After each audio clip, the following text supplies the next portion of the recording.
Ya. Estamos protegidos por eso.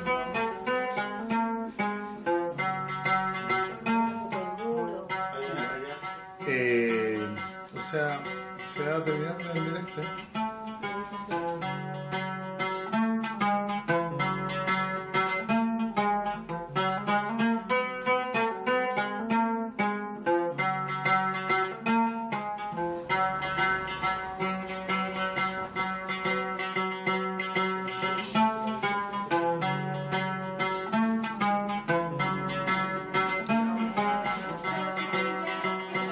Construyendo los sueños de muchos y muchas de tener acceso a una vida digna, pero también a la vivienda propia. Un abrazo. Así es.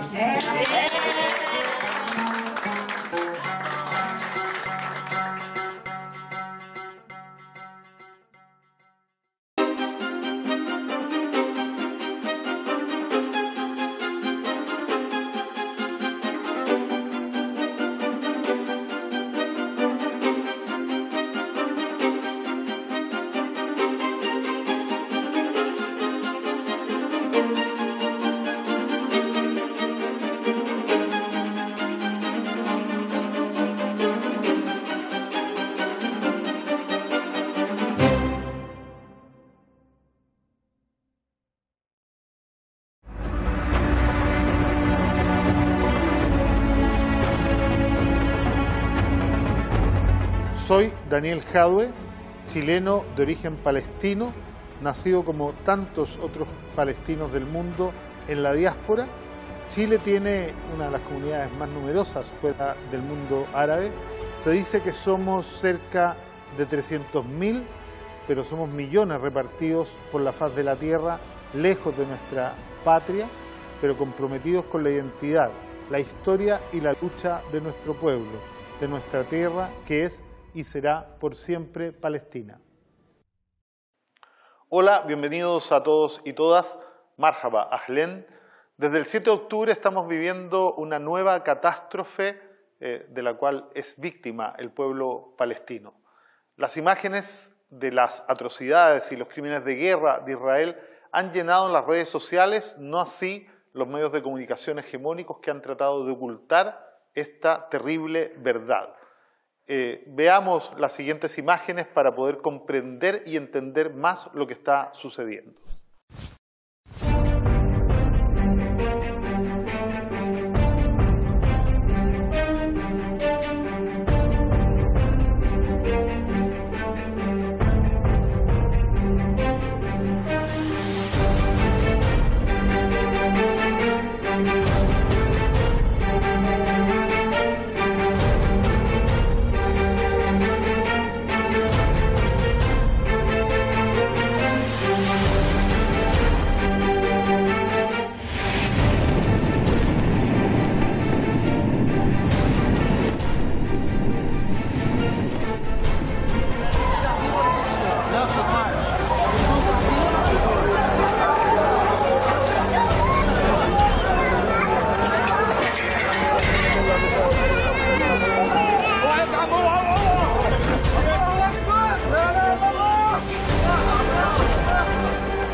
El 10 de octubre de este año, Israel comenzó bombardeando el barrio de Al-Karamme en Palestina y dejando una reguera de muerte y destrucción a su paso.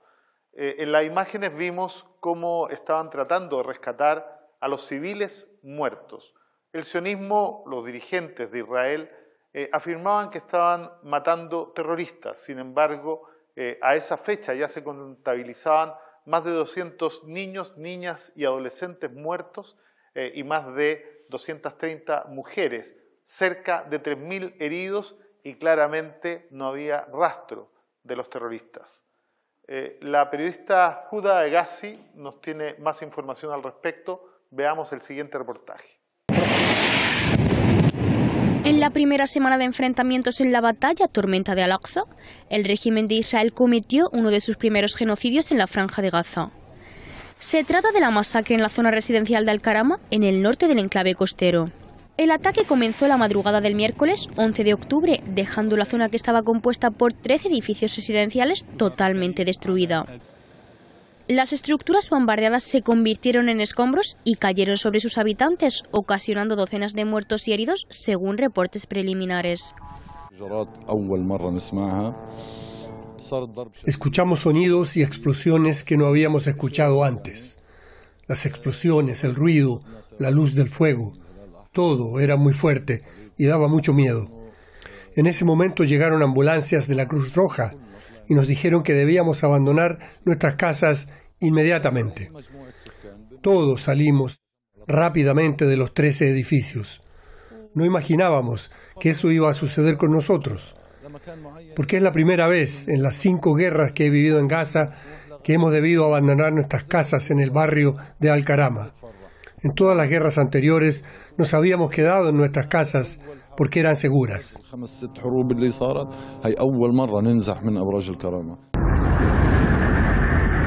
Lo que ocurrió en el barrio de Al-Karama fue solamente una de las más de 2000 masacres que ha realizado el ejército de Israel en toda la franja de Gaza.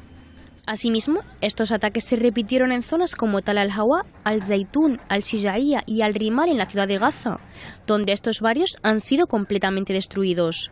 Lo mismo ocurrió en el campamento de Jabalia y Beit Hanun, al norte de la franja, donde completas zonas residenciales fueron arrasadas. Los crímenes de la ocupación se han repetido en muchas zonas. Al principio bombardearon la zona de Al-Karama y ahí la situación era muy complicada, ya que además les atacaron con fósforo blanco. En el barrio de Al-Karama bombardearon los edificios y sus residentes estaban en su interior. Mi mujer estaba allí y yo no podía hacer nada para salvarla. Y solo lograron salir después de la coordinación con la Cruz Roja y consiguieron sacarlos a las 2 de la madrugada bajo bombardeos. Y este escenario se ha repetido en el Sheikh Radwan, en la zona de Al-Rimal.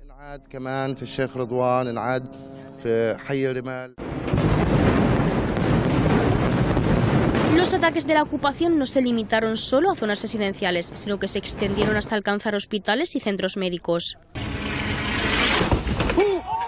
El complejo hospitalario de Al-Shifa fue uno de los hospitales invadidos y bombardeados por la ocupación, en el momento en el que centenares de heridos y equipos médicos se encontraban en su interior. Asimismo, heridos y personal del equipo médico, como el director del complejo, Mohamed Abu Selmiya, fueron arrestados por los soldados del régimen.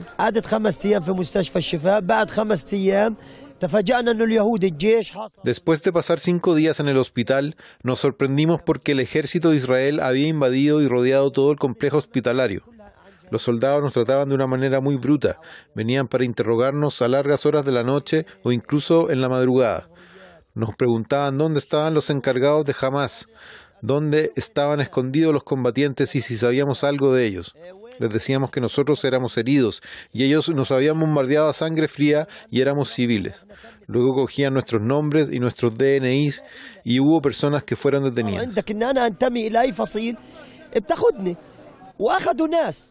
Después de una semana de tregua humanitaria, la guerra se reanudó en la franja.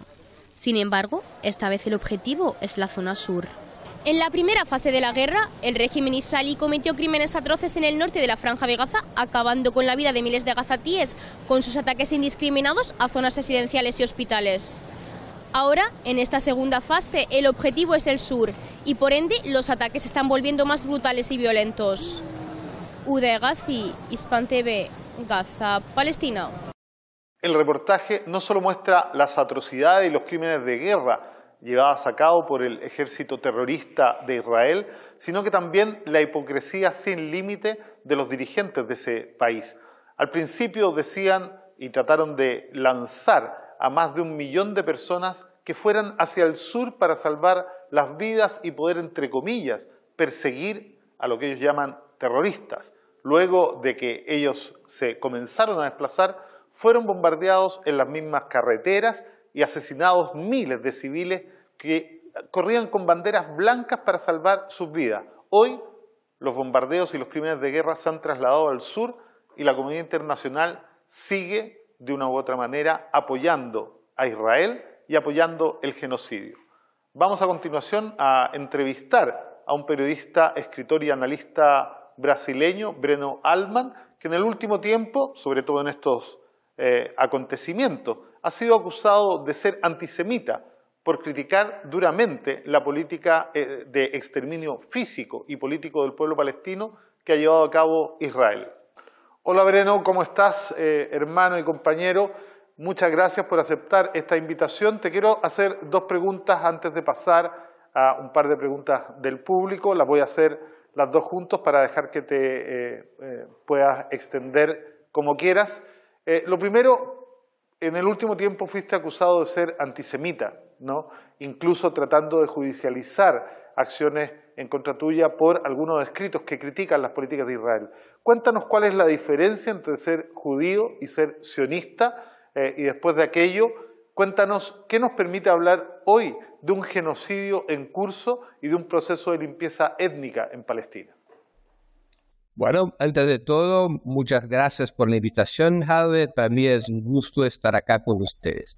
Mira, los judíos son un grupo étnico-cultural muy antiguo, un grupo que tuvo su región original en la antigua Canaán, hoy Palestina, y que hace casi 2000 años salieron de esa región para la diáspora por muchos países. No son una nacionalidad, pero son un grupo étnico-cultural, de todo. Hay muchas corrientes político-ideológicas, hay los que son religiosos y los que no son religiosos. Es así un grupo étnico-cultural muy diverso que estuvo y está presente en muchos países, pero tiene una referencia cultural y un origen que nos permite caracterizar a los judíos como eso, como un grupo étnico-cultural. El sionismo es una corriente político-ideológica que tiene influencia y hoy día tiene mucha influencia entre los judíos, pero es solamente una corriente político-ideológica que ha sido creada en el final del siglo XIX por un periodista húngaro llamado Theodor Herzl. Esa teoría político-ideológica defendía y defiende dos cuestiones fundamentales. La primera, la creación de un Estado étnico-cultural judío y un Estado de supremacía judía. Y la segunda cosa, que ese Estado fuera construido en la Palestina, aunque en la Palestina en el final del siglo XIX y ya muchos siglos vivía un otro pueblo mayoritariamente, que era el pueblo palestino. Entonces, el sionismo es solamente una corriente político-ideológica. Hace tanto sentido atacar a los antisionistas como antisemitas, como hacía sentido en el pasado atacar como anti-italianos todos los que fueran antifascistas. O sea, una cosa son los judíos, y es un grupo étnico-cultural que tiene de todo. Tiene comunistas, tiene religiosos, tiene sionistas, tiene de todo. Otra cosa es la corriente político-ideológica que es el sionismo. Combatir esa corriente nada tiene que ver con antisemitismo. Sobre el tema de la limpieza étnica, mira, hay muchos documentos de las Naciones Unidas, muchas reglas internacionales que determinan lo que sea el genocidio, la Convención sobre el Genocidio de 1948, y que introduce como una de las prácticas la limpieza étnica. La limpieza étnica no es otra cosa que sacar un pueblo de su territorio para que ese territorio esté ocupado por el Estado de una otra nacionalidad o de un otro pueblo. Es eso que hace Israel desde el principio del siglo XX, y de una forma organizada, de una forma estatal, desde la creación del Estado de Israel en 14 de mayo de 1948. Voy a ofrecer dos preguntas al público para que se las hagan a Breno y él las pueda contestar para finalizar este bloque. ¿Quién quiere consultar? Hola, mi nombre es Vicente Hernández y mi pregunta es ¿qué similitudes hay entre lo que fue la NAFCA y lo que ocurre hoy en Palestina? Gracias, Vicente. ¿Otra consulta? Hola, mi nombre es Ana María Olivares, soy presidenta del Consejo Metropolitano del Colegio de Periodistas. Mi consulta es, ¿por qué si la ocupación ha sido permanente y por tantos años la NAFCA sigue siendo un hito tan relevante? Muchas gracias. Breno, ahí están las dos preguntas, compañero. Le dejo la palabra. Mira, yo estoy seguro, y a muchas comprobaciones históricas, que el objetivo del sionismo ha siempre sido lo de controlar toda la Palestina histórica. Aun cuando Israel acepta la resolución 181 de las Naciones Unidas, que destinaba 53% del territorio de la Palestina histórica a un Estado judío y los otros 47% a un futuro Estado palestino, aún bajo esas circunstancias, el objetivo del sionismo era que el Estado de Israel, ese Estado judío del sionismo, ocupara toda la Palestina histórica, todas las antiguas tierras de Israel. Yo creo que Israel acepta la resolución 181 por una maniobra táctica, por poner las manos en la oferta que había en aquel momento para seguir adelante en un proceso de ocupación de toda la Palestina. Y esa es la historia desde 48, una sucesiva ampliación de territorios bajo el control del Estado sionista. Es un Nakba permanente en términos de limpieza étnica. Israel recibió 53% del territorio en 48, en 49 ya tenía, después de la primera guerra árabe-israelí, Israel ya tenía, el Estado sionista ya tenía 79% de los territorios, en 67, 100% de los territorios después de la tercera guerra árabe-israelí, o más conocida como la Guerra de los 6 días. Desde 67, Israel ocupa toda la Palestina, incluyendo Jerusalén Oriental.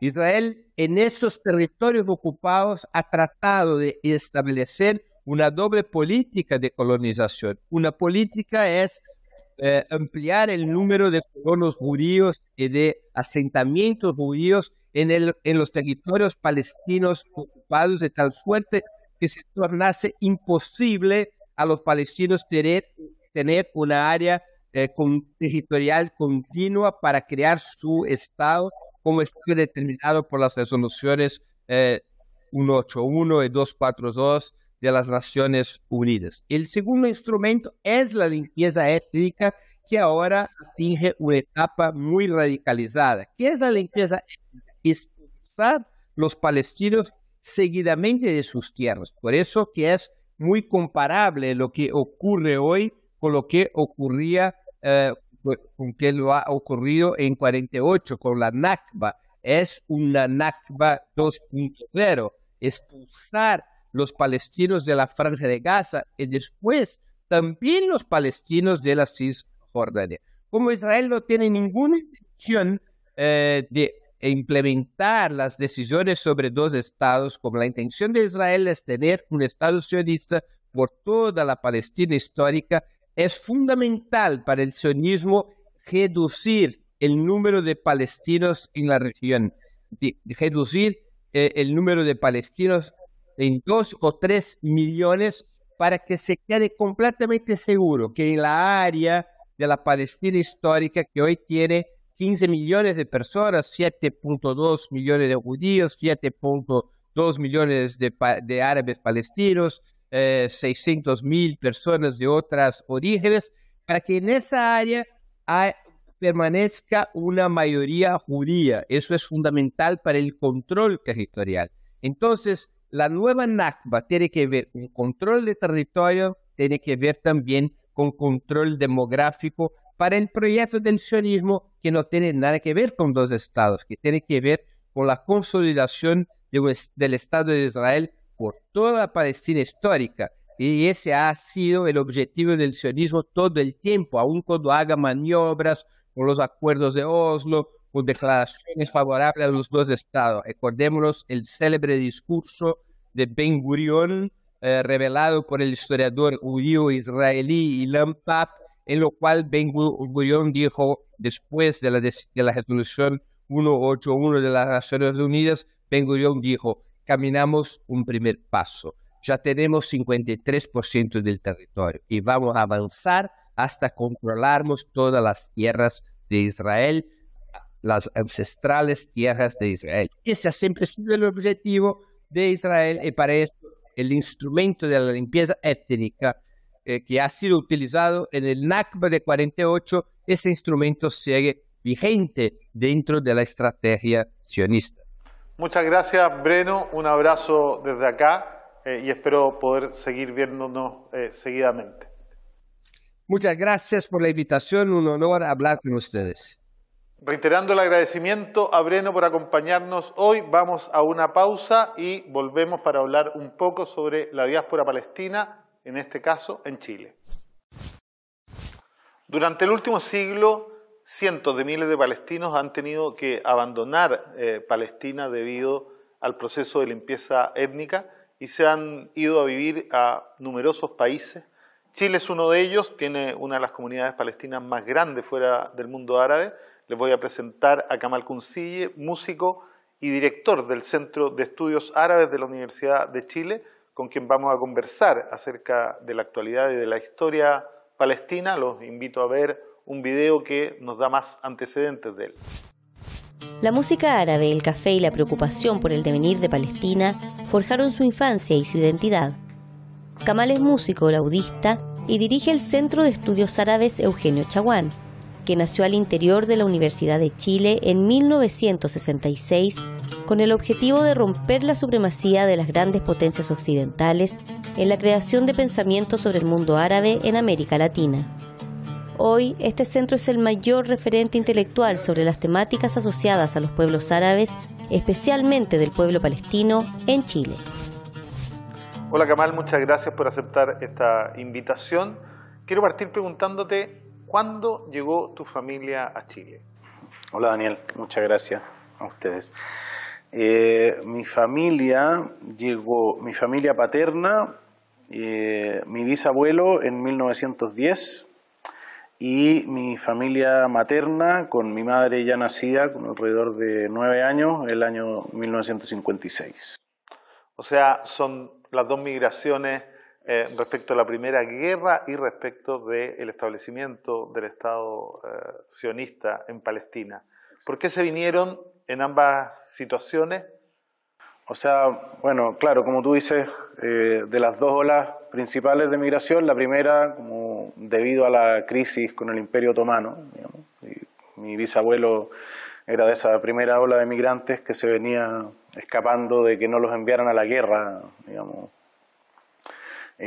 a las guerras del Imperio Otomano, digamos, y la segunda, claro, por los problemas que empezaron a surgir tras el establecimiento del Estado de Israel, particularmente también la situación conflictiva que se produjo con la anexión por parte de Jordania del territorio de Belén, de todo lo que hoy día conocemos como la Cisjordania, digamos. De lo que recuerdas de las conversaciones que de niño tienes que haber escuchado, ¿existió siempre en ellos la intención de volver y el sueño de volver a Palestina?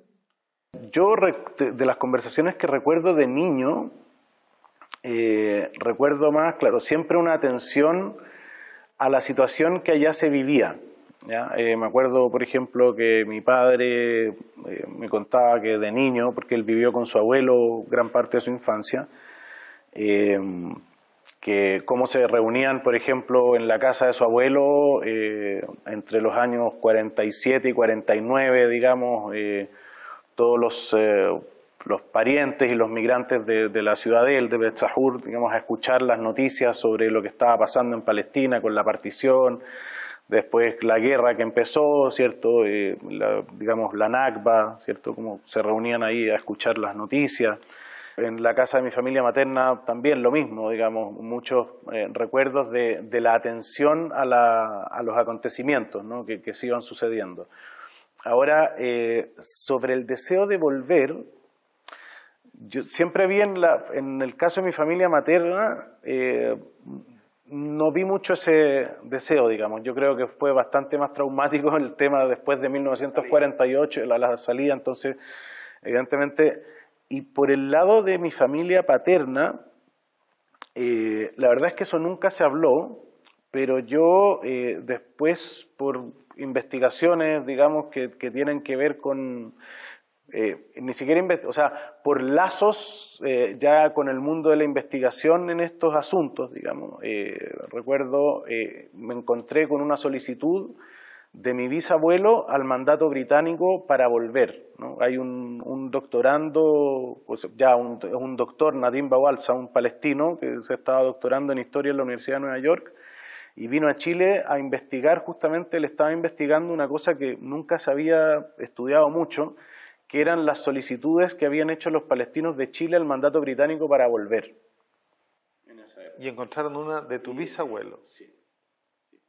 Tú desde que naciste, yo por lo menos de lo que recuerdo, nos conocemos hace más años de los que nos gustaría reconocer, ¿no? Siempre te vi ligado al estudio de la cultura, la mantención de las tradiciones y hoy día convertido en parte de este cuerpo de académicos que sigue investigando sobre la realidad palestina. ¿Cómo estás viendo lo que está pasando hoy en Palestina? Uy, la verdad es que es terrible porque uno, bueno, está años en esto, bueno, si tú me conoces, nos conocemos desde muchos años, digamos, yo en parte me inicié en el mundo de la causa yendo a las clases en tu oficina en Antonio López de Bello, de adolescente, digamos, 14, 15 años. Y bueno, de ahí entré en el mundo de la militancia, en las juventudes, eso me motivó a estudiar ciencia política y digamos, a interesarme en la teoría política luego, seguir todos los estudios que seguí, digamos, de ciencia política, filosofía, y meterme en los estudios árabes para comprender, digamos, lo que pasaba en toda la región, la historia, la política, el pensamiento. Por otro lado, lo que tú decías de las tradiciones, ¿cierto? Muy ligado a la música, a la cultura, Dabke, que también inicié contigo, digamos, desde niño. Y claro, hoy día es terrible ver que estamos quizá más atrás que en ese momento en que yo me inicié en todo esto, ¿no? En el fondo estamos peor que el mismo 48 probablemente, por lo que uno estudia históricamente, ¿cierto? Entonces, la verdad es que es, no sé, no puede causarme más que consternación, decepción y es muy difícil de decir, ¿no? Pero en el fondo es como que, bueno, ¿para qué hacemos todo lo que hacemos finalmente, ¿no? Sin embargo, sabemos que no hay que dejar de hacerlo, en el fondo. Yo sé que tú has viajado muchas veces a Palestina, ¿no? Has estado allá, has de una u otra manera reconstruido los lazos que en las generaciones superiores a la nuestra se fueron perdiendo por razones que están de más explicar. ¿Cuándo fue tu último viaje a Palestina? Ese ya fue hace mucho tiempo. La verdad es que sí, efectivamente. El primero y el último. El primero fue el año 96. Ajá. Con el viaje de estudios del colegio, yo estudié en el colegio árabe, y el último fue el 2010, digamos, ya hace bastante tiempo, pero en ese lapso entre el 96 y el 2010 fui 5 veces, digamos. ¿Y cada viaje fue peor? Cada viaje fue peor, sí. Yo, la verdad es que en el 2010 estuve muy deprimido allá. A diferencia de otras veces, por ejemplo, que uno veía que ciertas cosas podían ir marchando hacia mejor, si es que eso existe, digamos, pero el 2010 ya era muy evidente que esto estaba en una situación que solo podía caminar hacia peor, digamos, y fue muy deprimente estar allá el 2010. Sí, hay una realidad muy distinta entre tu primer viaje y tu último viaje. El primer viaje se da 3 años después de la firma de los acuerdos de Oslo. Creo que gran parte del mundo, en los cuales yo me excluyo, tú lo recuerdas bien, ¿no? Estaba con mucha esperanza de que la comunidad internacional presionara a Israel para el cumplimiento de los acuerdos. Ya el 2010 los acuerdos de Oslo no existían y hoy día son simplemente un mal recuerdo y un mal chiste, ¿no? ¿Cómo has visto la reacción de la comunidad internacional respecto de lo que hoy día está pasando en Palestina. Hay un genocidio en curso, hay un genocidio de manual, lo han dicho periodistas israelíes consternados por esto. La comunidad internacional y los medios de comunicación hegemónicos a nivel global ocultan de una u otra manera la realidad y asumen la narrativa sionista. Tú que estás metido mucho en el tema del derecho internacional, de la comunidad internacional, de las relaciones internacionales, ¿cómo ves la reacción del mundo y además la asimetría entre la reacción de los pueblos y de los gobiernos? Sí, perfecto. Mira, solo quiero retomar por unos cuantos segundos lo último que me decías por el tránsito, o sea, de los viajes durante Oslo y luego, ¿no? Porque justamente yo tuve la oportunidad de viajar 2 veces durante los 90, ¿no? Los últimos años de los 90, 96, 97 y 98. Y luego fui el 2006 y luego el 2010. Durante los 90, durante la época de Oslo, se notó y con cierta ingenuidad, por cierto, por parte del pueblo palestino, una voluntad de creación de Estado, que uno por otro lado podía ver que de parte de Israel nunca estuvo esa voluntad de reconocer esa construcción. Y en parte eso fue lo que me motivó también a entrar activamente en la militancia de juventudes después del 98, que fue el tercer viaje que yo hice en ese periodo, porque, claro, uno veía que si bien había todo un discurso de la construcción de la paz, digamos, y una construcción nacional palestina en los territorios, lo que se vivía en la realidad diaria era otra, ¿no? Yo en el 98 fui a estudiar allá, a la Universidad de Birzeit, fui a estudiar lengua árabe y recuerdo perfectamente cómo, digamos, yo vivía en Ramallah y iba hacia Birzeit, que está como a 15 kilómetros todos los días, digamos. Y todos los días estaba un checkpoint entre Ramallah y Birzeit que paraba el bus estudiantil, digamos, el bus de la universidad que se dirigía hacia allá, y en las revisiones bajaban 2 o 3 estudiantes que tú varias veces a muchos de ellos no los volvías a ver, digamos. Entonces ahí yo me di cuenta, claro, aquí qué está pasando, esto no es tal, y yo recuerdo haberte comentado esa experiencia además. Uno de los compromisos era reducir la cantidad de puestos de control. Exacto. En los acuerdos de Oslo. Sin embargo, y esto aumentaron 7 por veces. Supuesto. En la última y luego voy el 2006 y ya me encuentro con el muro y me encuentro con toda la realidad que se empieza a construir desde entonces hasta hoy día, ¿no? Que justamente lleva un genocidio. Ahora, yo creo que el genocidio de manual, bueno, y lo sabemos, tú tienes ahí la limpieza étnica de Ilan Pappé, eso viene desde el 48 mismo, ¿no? Pero siempre hubo un ocultamiento probablemente de parte de Israel, incluso de los líderes, de no querer hacer esto, ¿no? En el fondo, de ver esto como una consecuencia probablemente de una situación conflictiva que se daba al instalarse ellos allí, ¿no? Y hoy día vemos que con un total desparpajo, digamos, los líderes israelíes. Yo hace tiempo escribí un artículo en una revista que teníamos que se llama Hoja de Ruta y lo titulé Netanyahu, la verdad del sionismo. Justamente Netanyahu es eso, ¿no? Bueno, de hecho, es la verdad. Netanyahu es uno de los que hace un llamado directo, ¿no? A asesinar a quien firmó la paz en 1990. Justamente, por supuesto. Y es el personaje que hoy día tenemos liderando este genocidio de manual que tú dices, ¿no? Que justamente, en el fondo, hoy día vemos que los líderes actuales de Israel ni siquiera ven esto como una consecuencia de la situación conflictiva, sino que muestran que es su total voluntad el exterminio del pueblo palestino para la instalación allí de su proyecto colonial sin obstáculos, digamos, que sería el pueblo nativo de Palestina. Volvamos a la pregunta con la que yo terminaba. ¿Está la hipocresía de la comunidad internacional? ¿Está el apoyo significativo de los pueblos del mundo que todos han mostrado su solidaridad y que no caen en la narrativa sionista? Pero está la reacción de los gobiernos que finalmente terminan avalando, incluso en el mundo árabe, el accionar de Israel y se quedan con declaraciones cada vez más tibias. ¿Percibes alguna posibilidad de que en el corto plazo no solo terminen los bombardeos y la destrucción completa de Gaza y de que se pueda retomar algún proceso de conversaciones hacia la paz? La verdad es que no.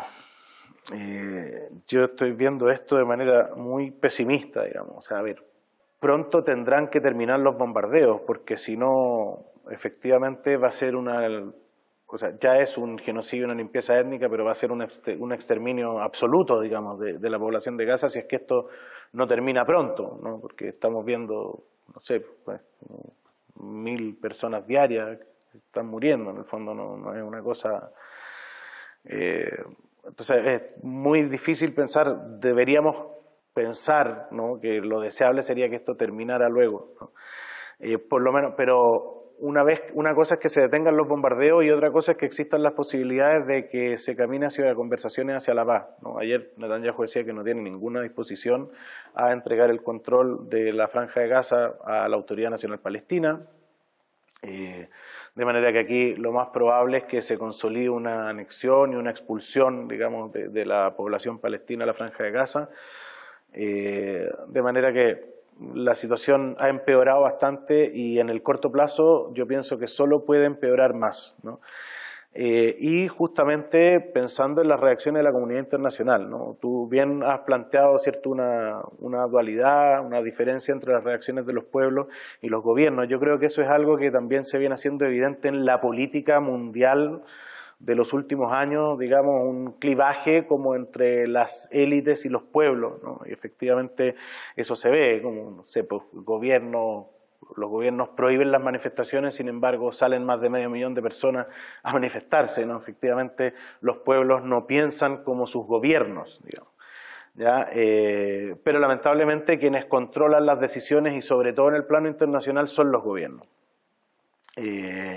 Y mientras haya, ¿cierto?, una venia total, digamos, respecto del actuar de Israel de parte de los gobiernos, porque hay cosas simbólicas, ¿no? Nos vemos como Blinken ayer decía, ¿cierto?, que va a restringir las visas a los colonos que hostiguen a los palestinos. Eso no es nada, ¿no? O sea, en el fondo dice eso mientras les están pasando apoyo financiero y militar directo a Israel para que practique este mismo genocidio. No es la ayuda que pasan anualmente y que pueden decir, bueno, nosotros no sabemos esto en qué se gasta, ¿cierto? Si lo gastan en tal cosa, bueno, allá ellos, no. O sea, surgió la crisis y Biden fue a dar el apoyo directo para esta crisis, envió militares directamente para esta crisis y aumentó el apoyo financiero para esta crisis, ¿cierto?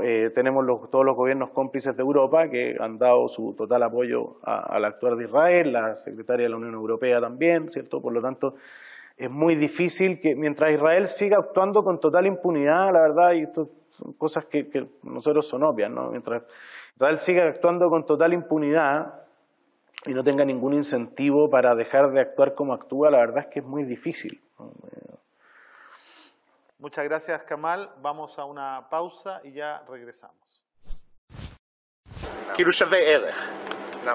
Okay, explain. I see Jews as the chosen nation. Okay. They were chosen by Hashem. Does that make Jews better? Makes Jews different. Okay. Like so, not all of our body parts are the same. They're all the same parts of the body, but there's the mind, there's the heart, there's the foot. They're not all the same. They're all part of the same body. Do they deserve the same rights? Let's put it that way. Jews, non-Jews, anyone who lives here, let's say, does everyone deserve the same? You treated the same. Let's put it that way. I think not. I think that this is the nation of the Jews, that the Jews should have more rights than non-Jews. Like, give me an example of a right that a Jew should have that a non-Jew shouldn't. Right now, there's the right for Jews to come to Israel and to get your citizenship, which isn't for all non-Jews. Well, this is the land for the Jews. All Jews can come and live here. I think that Jews should have more rights than non-Jews. Can you give another example? Maybe even a law that doesn't exist, or a right that should exist. I think that the Jews should get land here, like the Bible. Bueno, Marx define la ideología como falsa conciencia, como un conjunto de ideas, creencias o normas que tienden sobre la realidad un velo para tratar de ocultar la realidad y generar una mentira, ¿no? Y tornarla como real. Es en esencia lo que acabamos de ver. Y hoy día quiero rebatir este video haciendo alusión a tres cosas esenciales y voy a dejar que sean judíos los que hablen en este caso por mí y no a través mío. Quiero citar primero a Gideon Levy, ¿no? Que hablando ante el lobby sionista en Estados Unidos, plantea los tres elementos que a este señor que acabamos de ver en televisión le permiten convivir con las prácticas genocidas que el Estado de Israel ejerce todos los días hace más de 70 años. Lo primero, lo dice él, ¿no? Pensar y creer que son, entre comillas, el pueblo elegido. Cuando uno asume que el pueblo elegido, efectivamente todos los otros son algo que Dios no escogió y que no están en el mismo nivel de aquella nación elegida, como dice el personaje que ha sido entrevistado en el video. Lo segundo dice es que a pesar de todas las atrocidades de Israel, ellos han logrado convencer al mundo de que son las víctimas, ¿no? Y claro, han tenido efectivamente mucha ayuda en la historia universal, pero efectivamente ocupar la historia de la violencia que ha sido empleada contra los judíos en otras épocas de la historia, como un cheque en blanco, para hacer lo mismo y cosas peores sobre los palestinos, no parece al menos razonable. Y lo tercero, dice, es que han estado hace 70 años deshumanizando a los palestinos, haciéndole creer al mundo que somos la barbarie, haciéndole creer al mundo que efectivamente no somos seres humanos. Durante el ataque y la invasión a Gaza, lo escuchamos muchas veces, no merecen vivir, deberíamos borrarlos del mapa, son animales no humanos, ¿no? Efectivamente son frases que ningún ser humano racional, nadie que diga tener esto que hemos llamado durante siglos los valores esenciales de Occidente podría permitirse creer. Pero aquí he traído 3 libros, los 3 son de escritores israelíes, ¿no? Los 3 son profesores e historiadores israelíes, no árabes, no palestinos. Los 3 son de escritores que son judíos, además.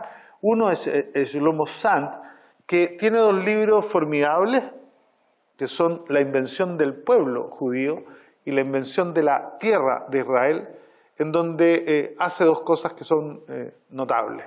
La primera explica cómo se inventa este concepto desde la modernidad, mirando 5.000 años hacia atrás, del pueblo judío.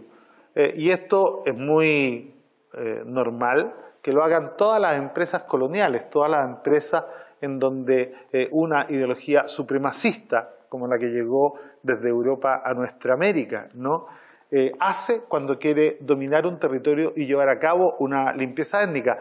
Es algo similar a lo que hizo Chile respecto de Wallmapu, de los territorios de los pueblos originarios, ¿no? ¿Cómo lo define? La construcción de un pasado usable, de tal manera de poder fundar una identidad que justifique y le dé bases, ¿no?, a la empresa colonial. Luego, con un análisis también minucioso y sumamente riguroso, en la invención de la tierra judía destruye cada uno de los argumentos que sirven de pretensión al sionismo internacional para decir que Palestina es la tierra bíblica que algún Dios, que yo al menos no tengo el gusto de conocer, les habría prometido a ellos por todas las generaciones de las generaciones. El otro libro que me parece también interesante, Ilan Pappé, lo mencionó Bruno Allman en su entrevista, Limpieza étnica de Palestina. Un estudio absolutamente riguroso, pormenorizado, formidablemente documentado, proveniente de la lectura de las actas del movimiento sionista durante el periodo en donde se inicia la limpieza étnica, que muestra cómo fue rigurosa y minuciosamente planificada la destrucción de cerca de 500 aldeas palestinas para la expulsión de más de 8.000 palestinos luego de la instauración absolutamente ilegal del Estado sionista en Palestina mediante la resolución 181 de Naciones Unidas. En este libro, cualquiera que lo quiera leer, vuelvo a reiterar, son 3 libros escritos por judíos que son ciudadanos israelíes, ¿no? Van a poder encontrar hasta las definiciones más brutales de cómo debía exterminarse a la población palestina para poder quedarse con la totalidad del territorio. Eso es lo que estamos viviendo hasta el día de hoy, y Breno lo dice con absoluta claridad. La Nakba no es un episodio, es un proceso continuo del cual el ataque a Gaza, los crímenes de guerra, el genocidio que está en curso es sencillamente un capítulo más. Quiero darle la posibilidad a todos y cada uno de ustedes y cada una de ustedes que puedan hacer preguntas para complementar esta parte que pretende explicar lo inexplicable, ¿no? Ofrezco la palabra. Iván Muñoz Rojas, ciudadano de la tercera o cuarta edad. El sionismo, con su poder mediático, justifica la limpieza étnica, ¿no? ¿Cuál es la validez que tienen esos argumentos? Por favor. Soy Úrsula Fuentes, trabajadora doméstica no remunerada, lo que es conocido como dueña de casa, y me gustaría saber cómo evalúa la respuesta de la comunidad internacional ante los crímenes cometidos por el Estado sionista. Voy a partir contestando al revés, primero a Úrsula, porque creo que la pregunta parte, ¿no?, de una concepción que podría no ajustarse plenamente a la realidad. ¿A qué me refiero cuando uno habla de comunidad internacional? Las comunidades son comunidades de intereses y comunidades de objetivos. Y yo no creo que exista en el mundo una comunidad internacional. Lo que existe en el mundo es una arquitectura de escala global, una arquitectura institucional que está pensada para que unos países dominen a otros y para que el imperio, sobre todo el imperio norteamericano, pueda llevar a cabo su influencia en la medida en que el capital transnacional se va globalizando y defender a cualquier costo sus intereses en cualquier parte del mundo. Estamos cumpliendo 200 años de la doctrina Monroe, cuando los norteamericanos plantearon que América era para los americanos. Pocos comprendieron que en inglés Americans se refiere a los estadounidenses, no a los pueblos originarios de nuestra nación. Y en la medida que el capital transnacional se fue globalizando y cuando ya América Latina sencillamente dejó de ser suficiente para el imperio, ellos primero se quisieron adueñar de Europa, del Asia, de los territorios que fueron gobernados por la experiencia soviética, y hoy día de verdad es que uno puede sentirlo, ¿no? Es el mundo para los americanos. Eso es lo que explica la guerra en Libia, la guerra en Siria, la guerra en Irak, la guerra y la invasión y los crímenes de guerra y el genocidio en Palestina. Y por lo tanto, ¿qué respuesta podría tener una comunidad que no es más que sencillamente un títere, incluido Europa, ¿no?, de los intereses norteamericanos a escala global? No puede haber, ni siquiera en el mundo árabe, que ha tenido una respuesta absolutamente insuficiente y vergonzosa.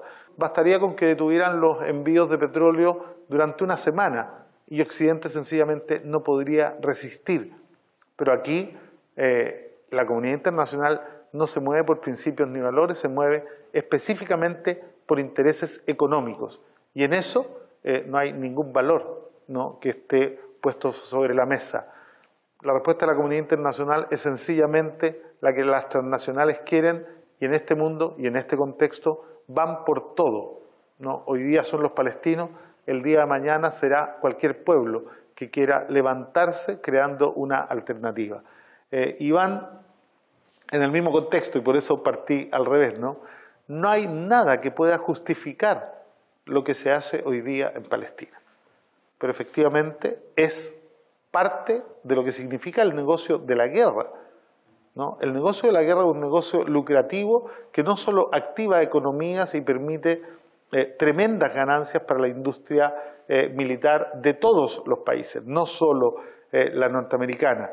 Y por lo tanto no hay nadie que le interese real y honestamente, más que a los pueblos del mundo, detener esta barbarie, porque son parte de hoy día, ¿no?, la disputa que hay por cada palmo de mercado y por cada palmo de bien común que existe en el planeta para saciar los intereses, la demanda y el hambre del capital transnacional, que encuentra su principal obstáculo en la misma falta de capital.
Estas últimas imágenes nos muestran algunas facetas de la resistencia del pueblo palestino contra este intento de genocidio y esta política de exterminio físico y político del pueblo palestino.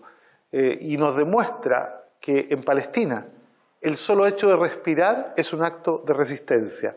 El mandar a los hijos al colegio, el querer construir una vivienda, el querer plantar un olivo, el querer criar ganado, todos son actos de resistencia que nos vienen a demostrar que el pueblo palestino no es que sea el dueño de la tierra, pertenece a esa tierra por miles de años y estamos seguros de que estaba ahí antes que llegara el primer invasor y seguramente va a estar ahí después de que sea expulsado el último. Muchas gracias a todos y todas por venir y nos vamos encontrando en los próximos programas.